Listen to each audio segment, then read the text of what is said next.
Patay ang 3 katao matapos ang matinding sagupaan ng 2 armadong grupo sa barangay Linantangan, Sheriff Saidona Mustafa, Maguindanao del Sur nitong linggo ng umaga, Agosto 10. Sa ulat ng Maguindanao del Sur Police Provincial Office, sakay ng 3 minivan ang isang grupo ng mga armadong lalaki at binabaybay ang barangay Linantangan patungo sa barangay Pembalcan, Mamasapano nang salubungin sila ng putok ng kanilang kalabang grupo. Bandang alas 8:40 ng umaga, nauwi ito sa matinding palitan ng putok sa magkabilang panig. 3 ang agad na nasawi habang inaalam pa ng mga otoridad ang kabuang bilang ng mga nasugatan. Sinasabing mga miyembro ng Moro Islamic Liberation Front ang naugnay sa sagupaan. Dahil sa takot, napilitang lumikas ang ilang mga residente patungo sa kalapit na mga barangay upang makaiwas sa panganib. Kaugnay nito, nananawagan naman ang mga residente mula sa mga barangay ng Libutan, Linantangan, Tukanalipaw at Dalapdap ng Mamasapano na ideklara ang state of emergency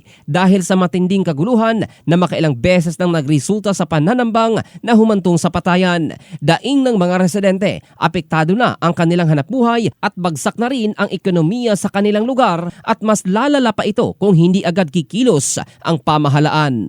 In the heart of changing lives, ito si Jofel Candado ng Brigada News Philippines, the Music and News Authority.